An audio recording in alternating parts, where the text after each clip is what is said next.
Uzgoj batata je vrlo jednostavan, ali zapravo batat nije gomolj, nego je zadebljali koren. I šta se dešava kada ga posadite u svoju baštu?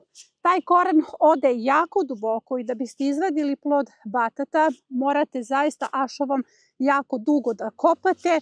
Zapravo, to vam je pravo arheološko iskopavanje. Da se to ne bi dešavalo, vi možete na jednostavan način da uzgojite batat. U pitanju je sadnja batata na travnjaku. Ja neću reći da je u pitanju sadnja batata na travi, zato što vi možete da koristite seno, travu, bilo šta od materijala što imate na raspolaganju, jer sada je, kao što čujete, počela već intenzivno košnja, ali je ovde bitno da ga posadite na travnjaku, odnosno na ledini. Zašto se to radi? Zato što batat, kada udari na tvrdo tlo, odnosno na ledinu, neće otići duboko. Verujte mi, prošle godine imala sam najbolje rezultate upravo u ovoj metodi. Da biste posadili batat na travnjaku, potrebno vam je da imate seno, kao što sam ja ovde pripremila. Zapravo možete da koristite i sveže pokošenu travu, samo je prosušite jedan dan. Zatim potrebno vam je stajnjak i mešavina 3-2-1 koja se nalazi u ovoj kanti. Da biste znali šta je mešavina 3-2-1, pogledajte epizodu Osnovni pojmovi za postavku motivacione biobašte. I naravno, potreba vam je naklijali batat. Da bih posadila batat na travnjaku, potreban mi je travnjak. Dakle, ja sam izabrala travnjak koji se nalazi iznad moje bašte, jer moja bašta ima 103 permamodela. Dakle, ja neću usaditi ni na zapušteni permamodel koji treba da se pokosi, već konkretno na travnjak, zato što, kao što sam rekla, travnjak je pokazao najbolje rezultate. Zapravo šta se dešava? Batat svojim korenom udari na ledinu, on mora negde da se zaustavi. Tu gde se zaustavi počinje njegovo zadebljanje. A samo seno, mešavina 3-2-1 i stajnjak će mu dati dovoljno hrane. Što se sadnica batata tiče, dovoljno je da su samo pustile ovako male korenčiće. Vi možete, kada skidate klice sa batata kod naklijavanja, da ih stavite prvo u zemlju, pa onda da presađujete. Ja sam skinula odmah klice i takve klice ovako male su spremne za presadnju i odmah se primaju. Za sve vas koji ovo gledate, želite da probate, a nemate presade batata, odnosno ove male klijance, batat sadimo od 1. maja, savjetujem da to bude ipak 10. maj, do 15. juna. Zapravo imate jako mnogo vremena da još uvek naklijate batat. Batat se jednostavno naklijava, kupite plod u marketu, stavite ga u vodu ili ga stavite u zemlju, stavite na toplo mesto i sada sve to ide van na otvorenom polju, odnosno negde na balkonima i vrlo brzo će vam proklijati batat, zato što je toplo, a i vreme mu je da klija. Prvi korak jeste da izaberete površinu gde ćete da postavite prvi sloj. Prvi sloj je seno. Sada vam nije potreban kabasti sloj. Zapravo, cilj je da batat svojim korenom udari na ledinu i da ga ledina zaustavi. Ono što se desilo prošle sezone jeste da je ovaj batat koji je bio posađen na travnjaku čak i ranije dospeo za berbu nego onaj batat koji je bio posađen u permamodelu. Zapravo, ovo je epizoda koju ste u učionici svi tražili i svi trenutno čekate. Prvi korak jeste da postavite sloj sena ili prosušene trave i sada ću ja to da uradim. Ne mora da bude nužno širina 1,20 m, zato što nećemo raditi kombinacije sa batatom, već može da bude širina i samo 50 cm ili 60, u zavisnosti od toga kakva vam je situacija na terenu. S obzirom da se ja ovde nalazim trenutno na nagibu, dakle ja sam izašla iz okvira bašte jer nema više slobodne ledine, ja ću napraviti uži model i taj model će zaista biti lep, nekih 60 cm. Dakle, prvi sloj, nekih 15 cm sena, možete koristiti bilo koje seno. Ako imate ovako seno koje je gotovo potpuno razgrađeno, odlično. Možete njega da iskoristite. Inače se na senu pojave gljivice koje su znak da je seno aktivirano i to je dobar znak. Znači, prvi sloj je sloj sena.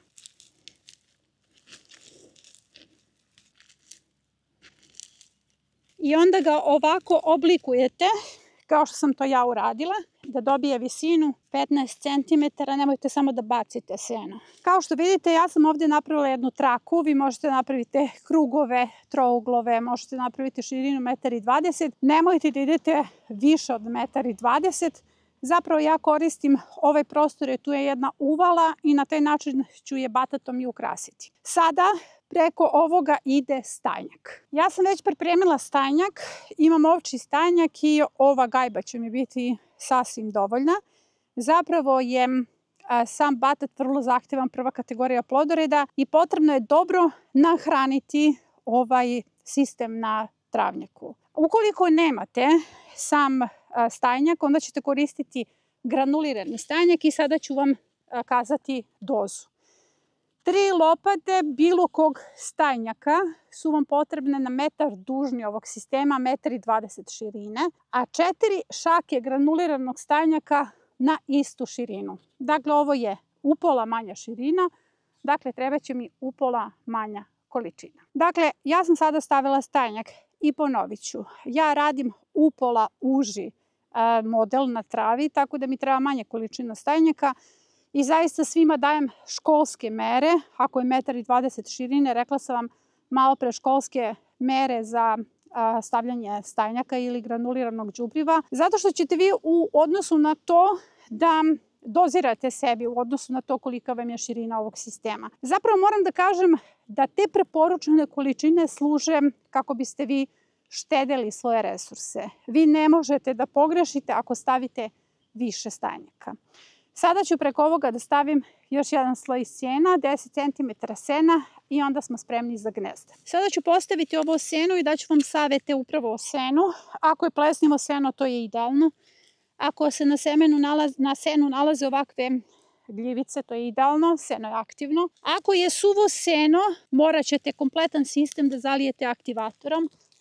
Ako je ovako mokro, aktivator vam ne treba jer vam gljivice kažu da je seno već aktivirano. Šta znači aktivirati seno? Znači nahraniti mikroorganizme kako bi se čitav ovaj sistem što pre kompostirao. Jer i ovo je direktan komposter. Sada kada sam ovo uslojila, potrebno je da ga zalijem, da je suvo seno, jer vama dajem savjet da odmah zalijete kompletan sistem ili da ga odmah zalijete aktivatorom. Najjednostavniji aktivator vam je šećer i voda, 100 grama šećera u 10 litara vode. Dovoljno je samo da rasporedite tu površinu i to je sasvim dovoljno za ishranu mikroorganizama. Sada je potrebno da se prave gnezda koja se pune mešavinom 3-2-1 i ta gnezda ću raditi cik-cak jer na 60 cm širine će mi stati više batata. Ako radite 1,20 m možete 3 reda batata da postavite. Batat se sadi na razmak od 25 cm jedna sadnica. Sada kada sam napravila gnezda, napunit ću ih mešavinom 3-2-1.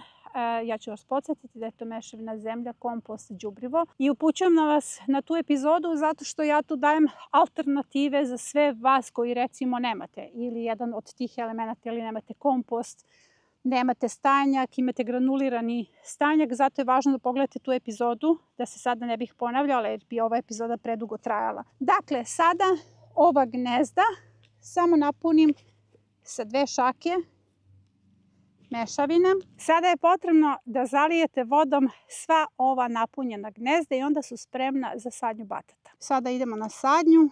Ove listiće možete da skinete sa strane.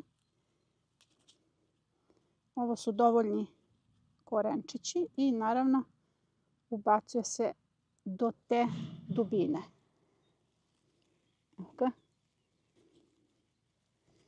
Kada ga presadite, navucite ovo seno ne odmah pored stabla, ali da pokrijete najveći deo gnezda da se ne bi isušivalo. Sve vas brine sporo klijanje batata ove sezone. Nemojte da brinete, imamo vremena.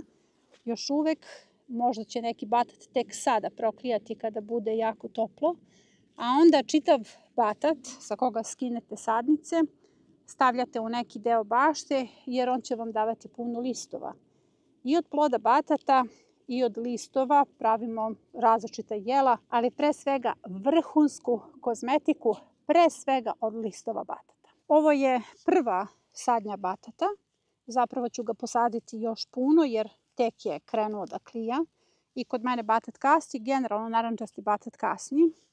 Batat puno koristim u ishrani, ali najviše koristim list.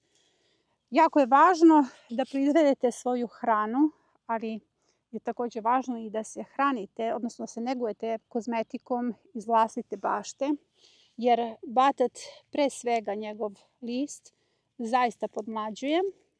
To je odraz samoodrživosti, jer o planeti brinemo ne samo proizvodnjom vlastite hrane na biološki način, biološkim metodama, već i upotrebom kozmetike iz vlastite bašte. Sada samo razmislite o tome koliko se kozmetike svaki dan sliva iz naših domaćinstava u sve te reke, planine i tlo koje želimo da zaštitimo. Ovako posađen batat ne treba dalju dohranu. Vi ste ga jako dobro nahranili ovim sistemom uslojavanja. Takođe, kada ubacite sadnice, morate da ih zalivate svaki dan dok se ne prime, naročito ako su visoke temperature.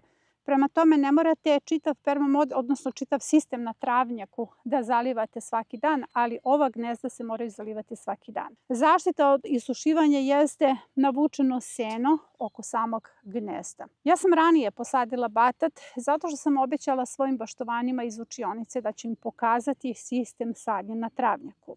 Vi ne morate da žurite sa ovim, možete da počnete od 10. maja kada se zaista atmosfera potpuno zagreje. Još uvek postoji rizik od mraza. Mi smo još uvek sada je kraj aprila i početak maja uvek može da bude problematičan.